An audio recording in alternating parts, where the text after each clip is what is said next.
Hecho, ¿te acordás de cuándo iba a estar el escrutinio terminado en la provincia de Buenos Aires? Bueno, ¿cuándo va a estar el escrutinio ya definitivo? Ingresá en ámbito.com. Es verdad. Claro. Vos sabés, Avi, que había muchas versiones. En primer lugar se decía que iba a estar el viernes, después se decía que iba a estar el lunes. Bueno, ahora recién el miércoles y jueves, pero vamos de lleno a la información. Recta final, en provincia quedan solo 3 secciones por escrutar. ¿Serán las secciones más populosas? Seguramente, ¿eh?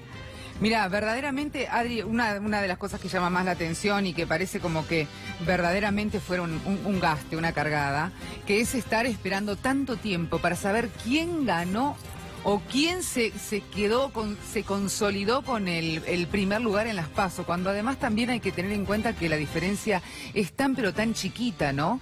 Verdaderamente una PASO vergonzosa. Sí, yo quiero repasar lo que ocurrió ese domingo a la noche, cuando la mayoría de los argentinos se fueron a dormir con un resultado y cuando se despertaron había otro resultado. Obviamente hablamos de la expresidenta Cristina Kirchner y del precandidato Esteban Bullrich por Cambiemos. Iba cortando la diferencia. Vos sabés que me tocó estar en la sede, sí, en el búnker en Arsenal, y parecía una final, porque ya a las 11 de la noche nos habían dicho a nosotros que hasta que no había un resultado determinante, Cristina Kirchner no iba a salir a hablar. No, por supuesto, y de hecho, sí, aquellas personas que seguimos hasta las 5 de la mañana la transmisión de ese 5N, nos encontrábamos con que era un resultado tras otro y vos decías, llega, no llega, pasa, no pasa. Era todo el tiempo cambiando por muy poquitito.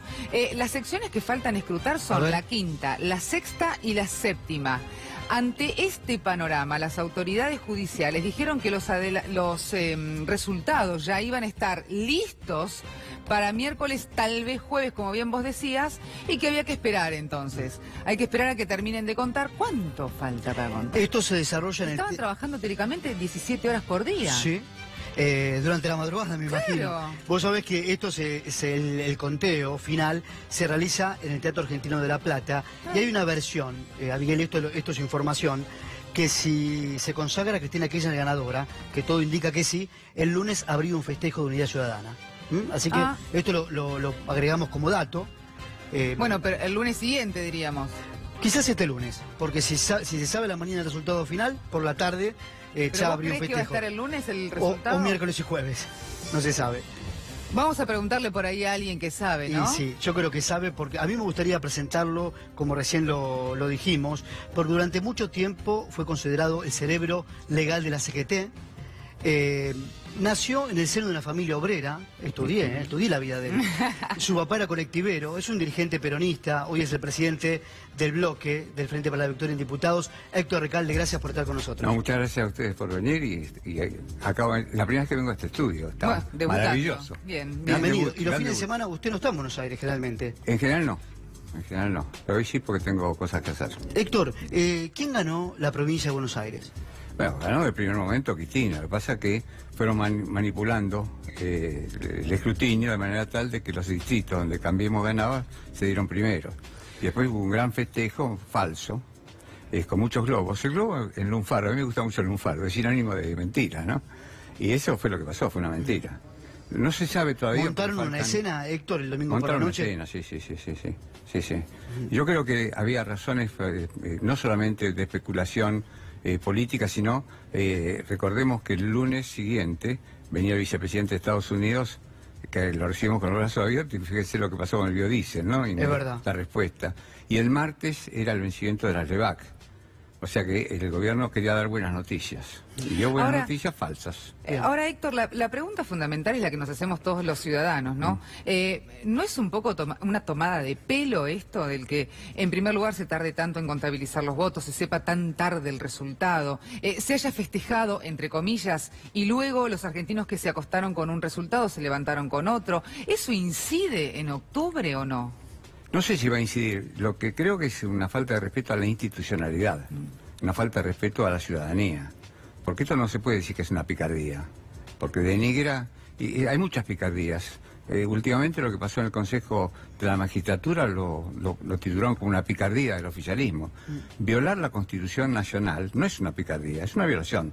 El problema fundamental que tenemos, me parece, los argentinos, uno podría desagregar esto con muchos datos, pero el problema fundamental es la falta de institucionalidad. Cómo se violan con impunidad los tratados internacionales, la Constitución Nacional, los convenios de la Organización Internacional del Trabajo y la ley. Se legisla muchas veces por decreto y otras veces de hecho. Héctor, aquí con Abigail hemos entrevistado a economistas que dicen que el ajuste debía haber sido más profundo. Hay otros que dicen que no, que fue profundo y golpeó a la sociedad. ¿Hacia dónde está llevando al país el presidente? El país lo está llevando hacia un país más chiquito, con menos ciudadanos con derechos y más ciudadanos sin derechos. Esta es la realidad. Es decir, tenemos una desocupación bastante alta, el 9,2% promedio, en el suburbano está en el 11% y en Tierra del Fuego está cerca del 15% ya. Tenemos cada vez menos micropymes, entonces tenemos cada vez más crisis y más personas que nos llegan a fin de mes. Hay maniobras, por ejemplo, con las tarifas del gas. Ahora de repente va a parecer más barato en septiembre, hacia antes de las elecciones, y después se va a recargar el mes posterior a las elecciones. Son todas triquiñuelas para conseguir votos, pero todo tiene un límite. Es decir, también tiene un límite esta bonomía que tiene el pueblo argentino en creer que el gobierno va a cambiar, que realmente va a cumplir sus promesas. Y no es un pecado creer, el pecado es mentirle al pueblo, ¿no? Bueno, justamente de eso estábamos hablando antes de empezar Remix y decíamos, una gran cantidad de la población continuó apoyando el gobierno de Mauricio Macri, provincial, en la ciudad, o sea, siguen teniendo experiencia, es cierto, esperanza, diríamos. Uno de cada 3 está creyendo al gobierno. Entonces, es un porcentaje alto, sí, por supuesto, con lo que está pasando. Por supuesto. Bueno, tal vez haya alguna deficiencia en la comunicación. Tenemos muchos límites para comunicar, porque ustedes saben lo que pasa con los medios hegemónicos. Sí. Pero a lo mejor tenemos que tener más militancia, salir a hablar mucho más a los lugares donde están, digamos, no llega la información, porque también, es decir, el acceder a la información cuesta. Y yo creo que uno de los derechos que más se viola en nuestro país es el derecho del pueblo a la información. Cómo se deforma, cómo se oculta. Las tapas de los diarios son increíbles. Cómo se ocultó el tema de Santiago Maldonado. Es decir, hasta que la Comisión Interamericana de Derechos Humanos dijo es desaparición forzada, y aún así siguen negando. Y declaraciones, perdón, Adri, y declaraciones desafortunadas como la de la ministra Patricia Bullrich, donde decían, hay algunos que no quieren que aparezca Santiago Maldonado, como nosotros no queremos. Nosotros no queremos. Un acto fallido ahí, ¿no? Un acto fallido. Es para Freud, sí. Ahora, Héctor, si Cristina Kirchner obtiene una banca en el Senado... Cristina Kirchner ya obtuvo una banca en el Senado. Bien. Es decir, lo digo con absoluta certeza, porque lo que se está discutiendo es quién es el tercer senador. Seguramente Esteban Bullrich va a ser senador, seguramente, es decir, ciertamente Cristina Fernández de Kirchner va a ser senadora. El tercero, ¿va a ser Jorge Tayana o va a ser Gladys González? Están perfectos su análisis. Me parece que ese es el tema. Eso es lo que la ciudadanía tiene que tener conciencia que va a votar, porque es muy importante tener un senador más.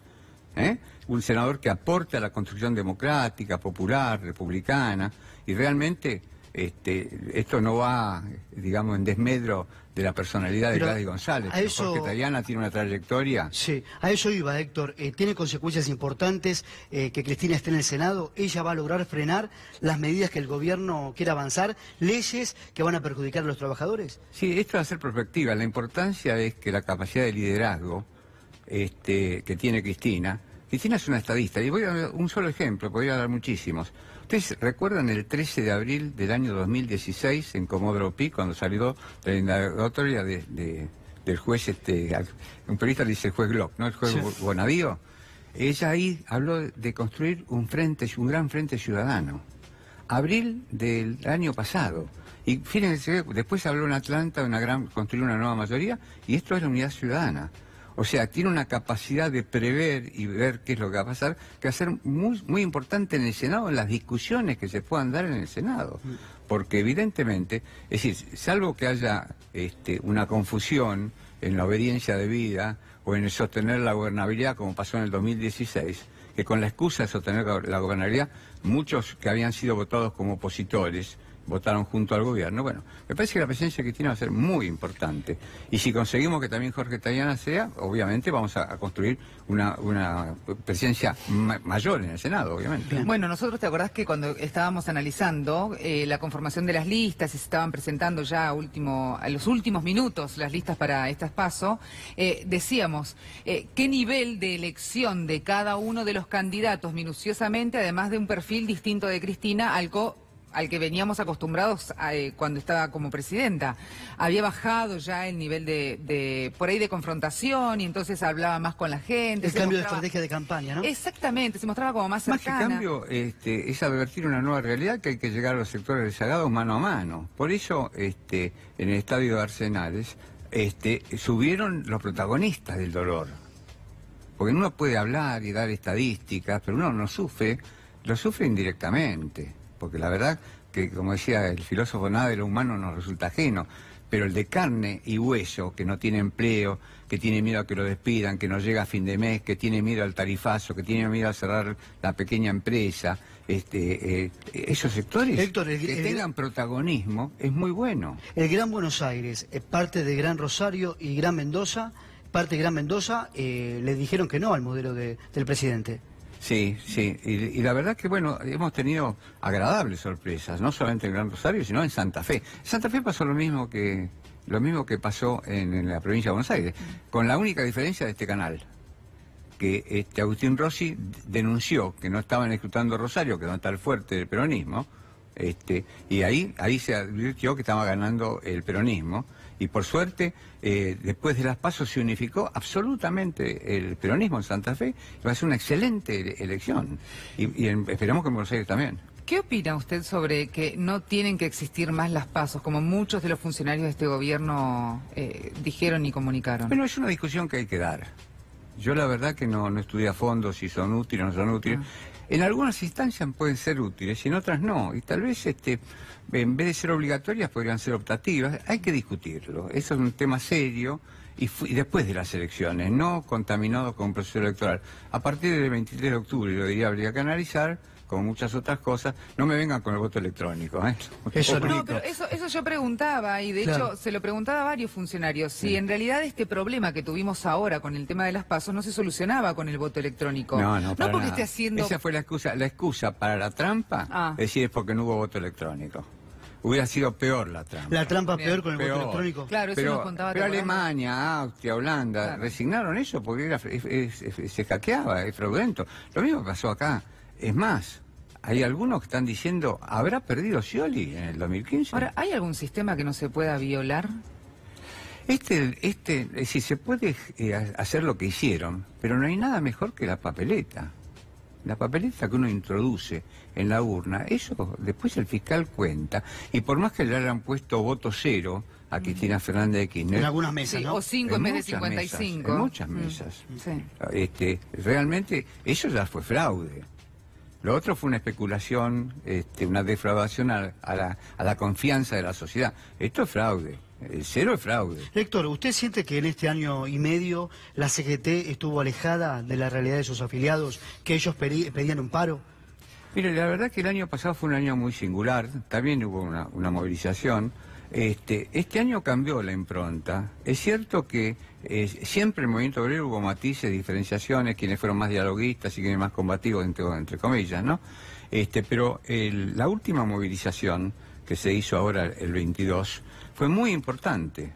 No solamente cuantitativamente, porque muchos medios decían que no iba a ir, las personas no iban a ir, que los sindicatos no iban a convocar, etcétera, etcétera. Fue, digamos, de la misma magnitud que la de marzo de este año.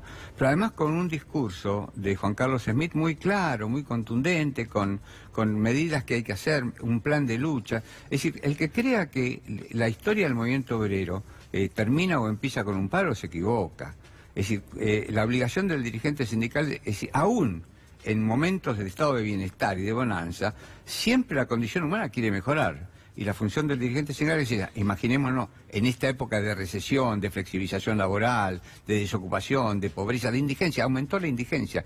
Estos son datos de la Universidad Católica Argentina, el Observatorio Social. Sí, aumentó la desigualdad, sí, datos del coeficiente Gini. Estoy diciendo datos que nadie puede cuestionar. Ahora, Héctor, hablando de la historia justamente del sindicalismo y del movimiento obrero, Sí. Me gustaría repasar con usted algunas personalidades fuertes del movimiento obrero que han sembrado bases dentro del sindicalismo. Y luego de verlas le dejo ya la pregunta preparada. ¿Este sindicalismo que está ahora es el sindicalismo con el cual el gobierno quiere contar o no? Empezamos a repasar la historia. Bueno, yo tuve Ahí tenemos. una estrecha relación, además de ser el abogado, digamos, tenía una relación personal con Ubaldini. Es más, cuando él fue diputado yo fui asesor de él en la Comisión de Legislación. ¿Cómo de era Trabajo. él? Era un tipo macanudo, con una información enorme, con una militancia y un carisma muy grande. Además yo tuve el privilegio en algún momento de hacer de interlocutor con Raúl Alfonsín, un dirigente que yo respeté siempre y respeto, y bueno, había diferencias, fueron los nueve paros, las 4 movilizaciones, Modaro, era un momento Tengo entendido que el difícil. hijo de Ubaldini está con Cambiemos, ¿eh? Le sí, cuento como dato. Sí, eso puede ser. Pero bueno, no se puede juzgar a los hijos por sus padres ni a los padres por sus hijos, ¿no? Es la segunda foto, a ver, ¿a quién tenemos? Ahí yo no de Moyano no hablo. No habla. No hablo. Bien. ¿Quiere que le cuente un cuento? A ver. Había dos amigos y uno dice, yo no discuto nunca. Dice, no puede ser, vos tenés que discutir. Tenés razón, le digo.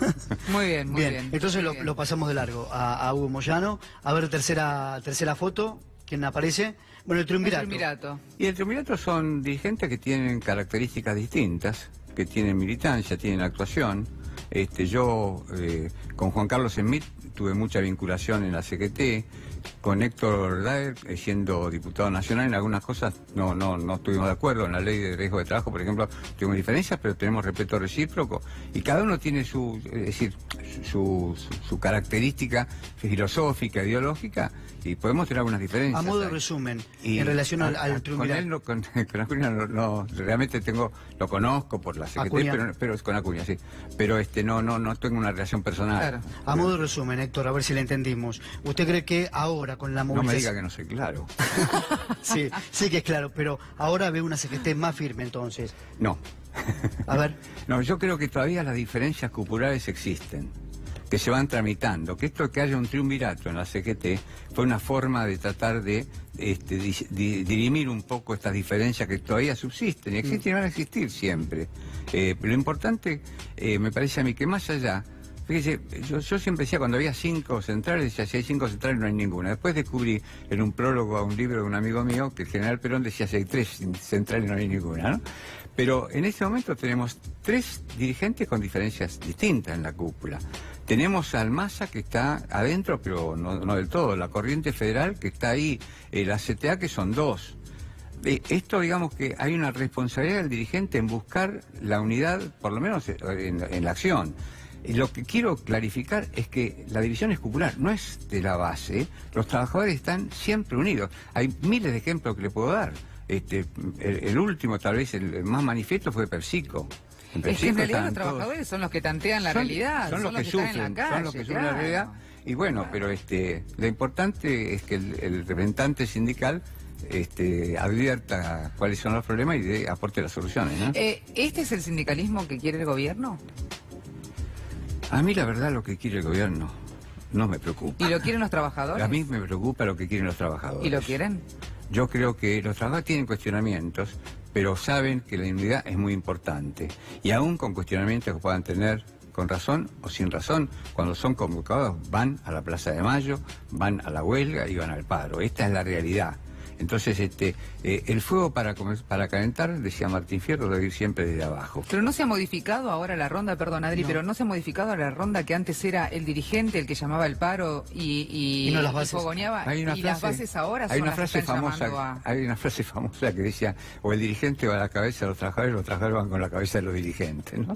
Pero creo que sea un fenómeno distinto de acuerdo a los sectores que haya, no es unívoco, no es unívoco. Ahora, hay una versión... Pero sí se manifiesta, cuando hay manifestaciones colectivas, la expresión que uno escucha multitudinaria es querer reaccionar con más fuerza frente a los planes neoliberales de este gobierno, ¿no? Héctor, se empezó a decir después de las PASO que el presidente Macri va por todo. De hecho, esta semana, después de la marcha, despidió, echó a dos, los vamos a ver en una foto, echó a 2 funcionarios de extracción gremial.